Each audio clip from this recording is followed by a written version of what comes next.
राम राम सभी साथियों को। साथियों, स्वागत है आपका बाबा कंठ कंठ में। तो कल की वीडियो आप लोगों ने देखी होगी, ठीक है। और जो भी मैंने कल कहा है वो बिल्कुल सच है दोस्तों।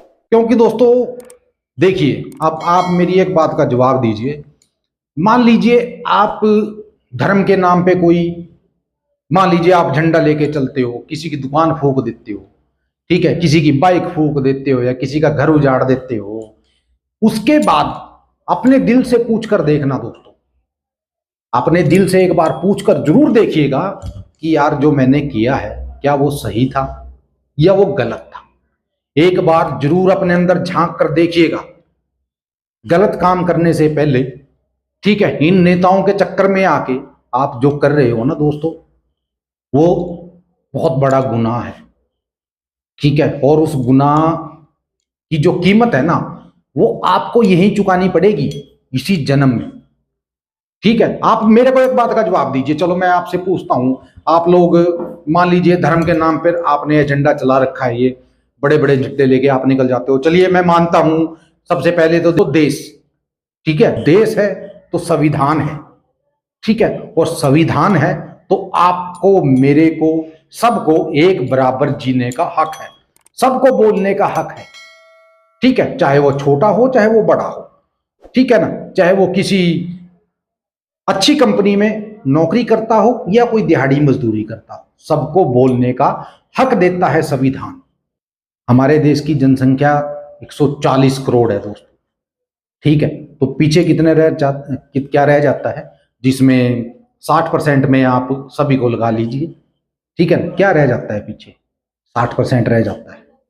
80 ज्यादा होता है या 60 ज्यादा होता है? मैंने कल भी कहा था आप लोगों को कि 20 ज्यादा होता है या 80 ज्यादा होता है। एक होड़ लगी हुई है, एक नैरेटिव है जो हमारे देश में चला रखा है कि हिंदू खतरे में है, हिंदू खतरे में है। अरे भाई, जब हिंदू खतरे में था, ठीक है, तब कौन सा हिंदू आगे आया था जिसने हिंदू धर्म को बचाया था? ये बताओ मेरे को। अगर किसी के पास मेरी बात का जवाब है ना, किस, वो जरूर मेरे को बताना, ठीक है। किस राजा ने बलिदान दिया हो अपने पुत्रों का हिंदू धर्म के लिए, मेरे को जरूर बताइएगा दोस्तों। किसी ने नहीं दिया।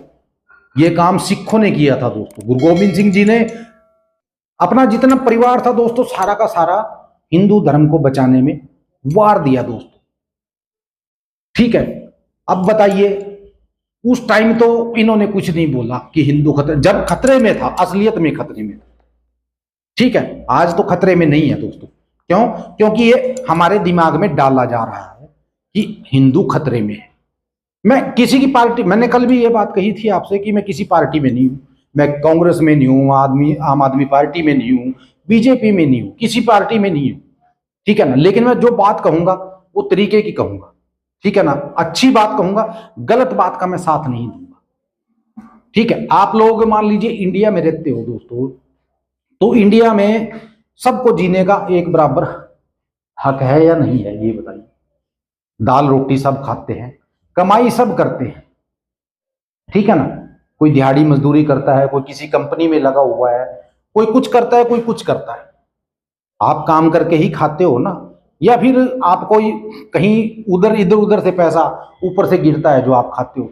कमाना आपको खुद पड़ता है दोस्तों, खाना भी खुद पड़ता है, कमाना भी खुद पड़ता है, ठीक है ना। अगर आप इन चक्रों में रहोगे तो खाने से भी जाओगे, कमाने से भी जाओगे मेरे भाइयों।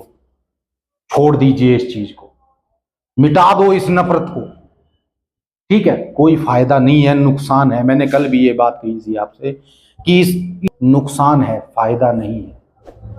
आप अपने बच्चों को वो जहरीली हवा दे रहे हो जो उनको घोट कर मार देगी, और आप देखते रह जाओगे, आप कुछ भी नहीं कर पाओगे। तो मैं आप सभी से यही कहूंगा कि इस नफरत को मिटा दीजिए दोस्तों। ये देश सभी का है, चाहे हिंदू हो, मुस्लिम हो, सिख हो, ईसाई हो, ये सबका है, ठीक है ना। तो अगर इस पे आंच आएगी तो देखिए बॉर्डर पे, अब बात बताइए मेरे को, मिलिट्री वाले हैं वहां बेचारे, वो किस किस धर्म के हैं? वो किसी एक धर्म के हैं क्या? नहीं है दोस्तों। और किस धर्म को बचाने के लिए वो वहां का बैठे हैं? किसी एक धर्म को नहीं, वो सभी धर्मों को बचाने के लिए वहां बैठे हैं। वो वहां बैठे हैं सबकी रक्षा करने के लिए बैठे हैं। ठीक है, कोई ऐसा नहीं है कि वो सिर्फ हिंदू धर्म की रक्षा के लिए वहां बैठे हैं दोस्तों, वो सभी की रक्षा के लिए वहां बैठे हैं। अपनी जान दांव पर लगाते हुए 24 घंटे खतरे में बैठे हैं, वो आप लोगों के लिए बैठे हैं। ठीक है, वो ये नहीं चाहेंगे कि हम लोग आपस में लड़ें, हमारे लिए वो लड़ रहे हैं दोस्तों वहां। ठीक है, तो हमें आपस में नहीं लड़ना है, हमें आपस में मिलके रहना है। ठीक है, ये जिंदगी एक बार मिलती है दोस्तों, दोबारा दोबारा नहीं मिलती है। इसको अच्छे से जियो। अगर आपको करना है यार, किसी की सेवा कर लो, बेजुबानों की सेवा कर लो, किसी की मदद कर दो। ये झंडे उठाने से अच्छा है किसी की मदद की जाए। मैं मानता हूं, चलिए भगवा है हमारा है, ठीक है ना, मैं भी राम जी को मानता हूं, हनुमान जी को मानता हूं। ठीक है, मैं सभी को मानता हूं। बस छोटी सी बात मैं कहूंगा, मैं सभी धर्मों को मानता हूं।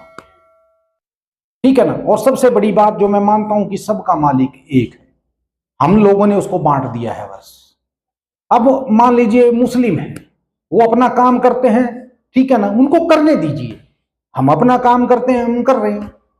ठीक है, अगर हम मान लीजिए मस्जिदों के आगे जाके, ठीक है ना, किसी चर्च के आगे जाके हम नारा लगाएंगे, ठीक है ना, उनको उकसाएंगे, तो इसका अंजाम क्या होगा दोस्तों, बताइए मुझे। इस टाइम वो हालात हैं देश में कि जो दंगे भड़काने वाले हैं ना, वो तैयार बैठे हैं कि कब हम दंगे भड़काएं। तो मैं आप सभी से हाथ जोड़ के यही विनती करूंगा कि किसी के चक्कर में ना आए दोस्तों, और किसी को मौका ना दे अपने ऊपर हावी होने का। ठीक है, बस यही मेरा संदेश था आप लोगों के लिए, और ऐसा संदेश मैं आपको हर रोज देता रहूंगा दोस्तों। ठीक है, तो चलिए मिलते हैं कल की वीडियो में, तब तक के लिए आज्ञा दीजिए। फिर मैं वही कहूंगा, जय भैरवनाथ, जय माता दी, और जय बजरंगबली, और जय श्री राम।